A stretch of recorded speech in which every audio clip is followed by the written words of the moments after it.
မင်္ဂလာပါခင်ဗျာ Revolut Burma News Channel ကနေပြီးတော့နိုဝင်ဘာလ12ရက်နေ့မနက်ပိုင်းရရှိထားတဲ့သတင်းများကိုတင်ဆက်ပေးပါမယ်ပထမဆုံးတင်ဆက်ပေးရမယ့်တိုက်ပွဲသတင်းကတော့အကြမ်းဖက်စစ်ကောင်စီရဲ့ရဟတ်ယာဉ်ဒဇင်းကို AA ဘက်ကပြစ်ချနိုင်ခဲ့ပြီးတော့ထိမှန်ခဲ့ကြောင်း AA ရဲ့ပြောခွင့်ရပုဂ္ဂိုလ်ခိုင်ဒုက္ခကအတည်ပြုပြောဆိုလိုက်တယ်ဆိုတဲ့သတင်းကိုတင်ဆက်ပေးပါမယ်နိုဝင်ဘာလ10ရက်နေ့မိုးလွဲ2:30မိနစ်အချိန်မှာအမ်းမြို့နယ်အနောက်ပိုင်းတိုင်းစစ်ဌာနချုပ်ကိုစစ်ကူလက်နက်ရိတ်ခါများလာပို့တဲ့ရဟတ်ယာဉ်၄စီးကိုပြစ်ချခဲ့တယ်လို့သိရပါတယ်အဲ့ဒီရဟတ်ယာဉ်တွေကရဟတ်ယာဉ်ဒဇီးဟာအမေပိုင်းကိုထိမှန်ခဲ့ပြီးတော့မကွေးတိုင်းငဖဲမြို့နယ်အတွင်းကိုဆင်းသက်သွားကြောင်း AA ရဲ့ပြောခွင့်ရပုဂ္ဂိုလ်ခိုင်ဒုက္ခကပြောဆိုထားပါတယ်ရဟတ်ယာဉ်ဒဇင်းကိုနိုဝင်ဘာလ10ရက်နေ့နေ့လယ်2:30မိနစ်ခန့်အချိန်လောက်မှာပြစ်ချလိုက်တာဟုတ်ပါတယ်မနေ့ကအကြမ်းဖက်စစ်ကောင်စီရဲ့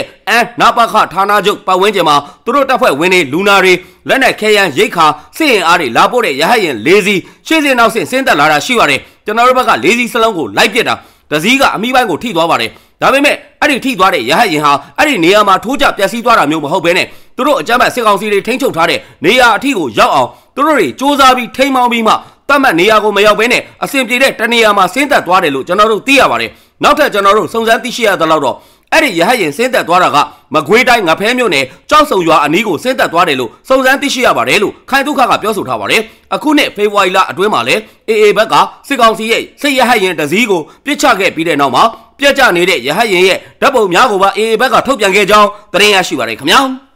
နောက်ထပ်တင်ဆက်ပေးရမယ့်တိုက်ပွဲသတင်းကတော့အနောက်ပိုင်းတိုင်းစစ်ဌာနချုပ်တည်ရှိရာအမ်းမြို့နဘခဌာနချုပ်လက်နက်တူလောင်ယုံကို AA ဘက်ကရှော့တိုက်ဒုံးနဲ့ပစ်ခတ်မှုကြောင့်မီးလောင်ပျက်စီးသွားပြီးစစ်ကောင်စီတပ်သား12ဦးသေဆုံးသွားတယ်ဆိုတဲ့သတင်းကိုတင်ဆက်ပေးပါမယ်နိုဝင်ဘာလ10ရက်နေ့ညနေ4:00နာရီခွဲအချိန်ခန့်မှာအနောက်ပိုင်းတိုင်းစစ်ဌာနချုပ်တည်ရှိရာအမ်းမြို့နဘခမှာရှိတဲ့လက်နက်တူလောင်ယုံကို AA ဘက်က RPG အပါဝင်ရှော့တိုက်ဒုံး10လုံးထက်မနည်းပစ်ခတ်ခဲ့ကြောင်းစစ်ကောင်စီရဲ့စစ်ရေးသတင်းရင်းမြစ်တအုပ်ကပြောဆိုထားပါတယ်။နဘခကို10လုံးထက်မနည်းပစ်ပါတယ်။အဲ့ဒီမှာတစ်လုံးကလက်နက်တူလောင်ယုံကိုကြားတယ်။အဲ့ဒီကနေမှတစ်ဆက်ကျွန်တော်တို့ဘုံမှုနေတဲ့နေအိမ်မီးလောင်သွားပါတယ်။အဆောင်တက်သားတွေ17ယောက်သေဆုံးသွားတယ်။တော်တော်များများဒဏ်ရာရကြတယ်လို့တပ်တွင်းဖရဲသီးကပြောဆိုထားပါတယ်။အမ်းမြို့နဘခဌာနချုပ်မှာရှိတဲ့လက်နက်တူလောင်ယုံနဲ့ဘုံမှုနေတဲ့နေအိမ်မီးလောင်သွားပြီးတော့အခြားနေရာများကိုမီးလောင်ကူးဆက်သွားကြောင်းအဲ့ဒီစစ်ကောင်စီရဲ့စစ်ရေးသတင်းရင်းမြစ်ကပြန်လည်ပြောပြခဲ့ပါတယ်။နိုဝင်ဘာလ10ရက်နေ့ညနေ4:00နာရီခွဲအချိန်က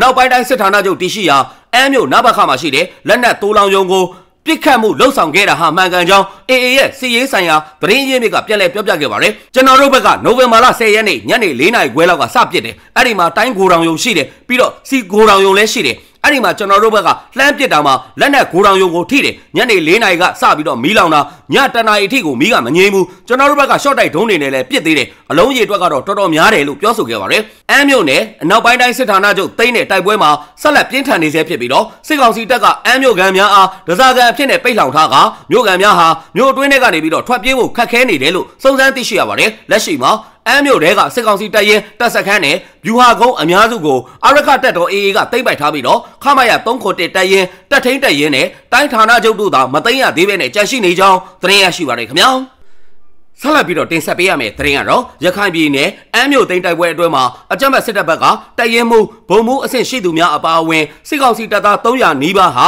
AA ထမ်းမှာလက်နက်ချအလင်းဝင်လာတယ်ဆိုတဲ့သတင်းကိုတင်ဆက်ပေးပါမယ်။အမ်းမြို့မဲတောင်ဗျူဟာကုန်းကိုသိမ်းပိုက်ခဲ့တဲ့အောက်တိုဘာလ9ရက်နေ့ကစတင်ပြီးတော့နိုဝင်ဘာလ17ရက်နေ့အထိစစ်ကောင်စီတပ်သား300နီးပါးဟာ AA ထမ်းမှာလက်နက်ချအလင်းဝင်ရောက်ခဲ့ခြင်းဖြစ်တယ်လို့သိရပါတယ်။မဲတောင်တိုက်ပွဲနောက်ပိုင်းစစ်ကောင်စီတပ်သားလက်နက်ချအလင်းဝင်တဲ့အရေးအတွက်ဟာ300နီးပါးရှိပါတယ်။တပ်ရင်းမှုအစ်စ်ပါမယ်ဗိုလ်မှူးတွေပါမယ်ယာတို့ကတော့အစုံပါပဲမိသားစုဝင်တွေလည်းပါမယ်တိုက်ပွဲဖြစ်နေတဲ့အချိန်မှာလက်နက်ချတာရှိတယ်လို့လက်နက်ချပြီးအလင်းဝင်ဖို့ကမ်းလှမ်းလာတဲ့သူတွေလည်းပါပါတယ်လို့ဒေတာတွင်းစီရေးသတင်းရင်းမြစ်ကပြောကြားထားပါတယ်အလင်းဝင်လာသူများရဲ့တပ်ရင်းတပ်ဖွဲ့အမည်များနဲ့စစ်တုံးပန်းထိန်းသိမ်းရေးစည်းကမ်းအရအသက်အရွယ်နဲ့နာမည်များကိုစီရေးသတင်းရင်းမြစ်ကထုတ်ဖော်ပြောဆိုခြင်းမရှိဘဲအမ်းမြို့သိမ်းတိုက်ပွဲဟာဆက်လက်ပြင်းထန်နေဆဲဖြစ်ပြီးတော့စစ်ကောင်စီတပ်သားများထဲမှာရခိုင်ပြည်နယ်အတွင်းကခေါ်ယူပြီးတော့45ရက်တာတင်နန်းပေးထားတဲ့လက်နက်ကိုင်များလည်းပါဝင်ကြောင်းသိရပါတယ်အန်တိုက်ပွဲမှာဘူးသီးတောင်စစ်တွေကြောက်ဖြူဒုက္ခသည်စခန်းကရွာတွေကခေါ်ယူထားတဲ့သူတွေလည်းပါတယ်အခုစစ်ကောင်စီဘက်မှာအဲ့ဒီလိုခေါ်ယူထားတဲ့သူတွေအကြအဆုံးများနေတယ်လို့စီရေးသတင်းရင်းမြစ်ကပြောဆိုထားပါတယ်အမ်းမြို့နယ်တိုက်ပွဲအတွင်းမှာစစ်ကောင်စီဘက်က45ရက်တာတင်နန်းဆင်းထားတဲ့လက်နက်ကင်100ကျော်သေဆုံးခဲ့ပြီးတော့လက်နက်ခဲယမ်းအများပြားကိုလည်းသိမ်းဆည်းရရှိခဲ့တယ်လို့သိရပါတယ်အမ်းမြို့မှာအနောက်ပိုင်းတိုင်းစစ်ဌာနချုပ်နဘခအပါအဝင်တပ်ရင်း18ခုရှိပြီးတော့အာရခတပ်တော် AA ကတပ်ရင်း15ခုနီးပါးကိုသိမ်းပိုက်ထားကစစ်ကောင်စီတပ်ဖွဲ့ဝင်များကနဘခခြံဝင်းထဲမှာအင်အားအလုံးရင်းများနဲ့ခုခံစစ်ကိုပြင်ဆင်ထားတယ်လို့စီရေးသတင်းအမြင့်များကဆက်လက်ပြောဆိုထားကြောင်းသတင်းရရှိပါတယ်ခင်ဗျာ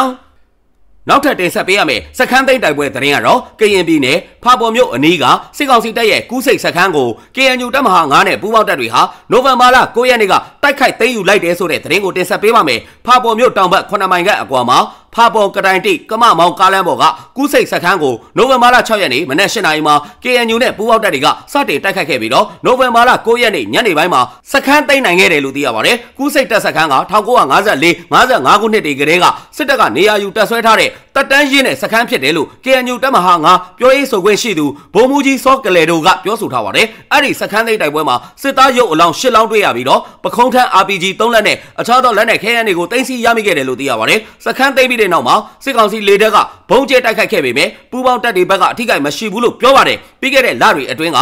ဖာပေါ်မြို့အရှိမြောက်ဘက်10မိုင်ခန့်အကွာမှာတည်ရှိတဲ့စစ်ကောင်စီတပ်ရဲ့အရေးပါတဲ့ခေါပုတ်စခန်းကို KNU ပူးပေါင်းတပ်တွေကသိမ်းနိုင်ခဲ့သေးတယ်လို့သိရပါတယ်အခုကူးစိတ်စခန်းကိုသိမ်းယူလိုက်နိုင်ပေမဲ့ဖာပေါ်ကတိုင်တိကမမောင်ကားလမ်းပေါ်မှာမထောတောင်သုံးလုံးကတိုင်တိကမောင်းမဗျူဟာ BGF တပ်စခန်းတွေရှိနေသလိုဖာပေါ်မြို့အနီးမှာလည်းအခြေချစစ်ဗျူဟာတွေကျန်ရှိနေသေးကြောင်းသတင်းရရှိပါတယ်ခင်ဗျာ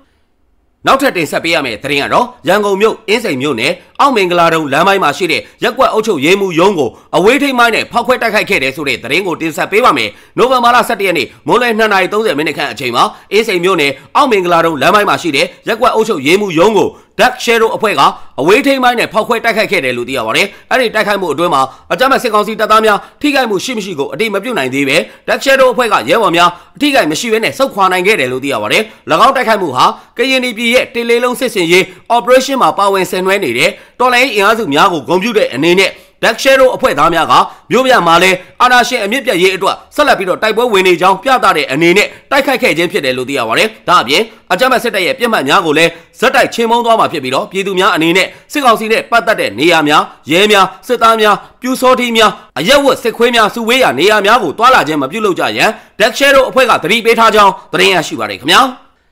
ဆက်လက်ပြီးတော့တင်ဆက်ပေးရမယ့်သတင်းကတော့ရှမ်းပြည်နယ်နောင်ချိုမြို့နယ်ကိုအကြမ်းဖက်စစ်တပ်ကလေကြောင်းကနေ2ကြိမ်ဘုံကျဲတိုက်ခိုက်ခြင်းကြောင့်နေအိမ်များပျက်စီးခဲ့ရတယ်ဆိုတဲ့သတင်းကိုတင်ဆက်ပေးပါမယ်။နိုဝင်ဘာလ10ရက်နေ့ညနေ9:58မိနစ်နဲ့6နာရီခန့်တို့မှာအကြမ်းဖက်စစ်တပ်ကနောင်ချိုမြို့ရဲစခန်းအနီးနဲ့ဈေးရက်နယ်မြေ30တို့ကိုလေကြောင်းကနေ2ကြိမ်ဘုံကျဲတိုက်ခိုက်ခဲ့တယ်လို့သိရပါတယ်။အကြမ်းဖက်စစ်တပ်ရဲ့လေကြောင်းတိုက်ခိုက်မှုအတွင်းမှာရဲစခန်းအနီးတစ်ဝိုက်မှာရှိတဲ့နေအိမ်များပျက်စီးမှုရှိပြီးတော့ဈေးရက်နယ်မြေ30မှာရှိတဲ့အုပ်ချုပ်ရေးမှူးဟောင်းဆရာကျောင်းရဲ့နေအိမ်အပါအဝင်အနီးနားမှာရှိတဲ့နေအိမ်များပျက်စီးခဲ့ရတယ်လို့သိရပါတယ်။ဈေးရက်နယ်မြေ30မှာရှိတဲ့အုပ်ချုပ်ရေးမှူးဟောင်းဆရာကျောင်းရဲ့နေအိမ်ကတော့တော်တော်လေးကိုပျက်စီးသွားတယ်။လူအထိကိကတော့သိရသလောက်မရှိဘူးလို့ဒေသခံပြည်သူတို့ကပြောဆိုထားကြောင်းသတင်းရရှိပါတယ်ခင်ဗျာ။အခုလိုမျိုးမြန်မာနိုင်ငံလုံးမှာဖြစ်ပွားနေတဲ့စစ်ရေးသတင်းနိုင်ငံရေးသတင်းများကိုအချိန်ပေးပြီးတော့နားဆင်ပေးတဲ့အတွက် Revolut Burma News Channel ကနေပြီးတော့အထူးပဲကျေးဇူးတင်ရှိပါတယ်ခင်ဗျာ။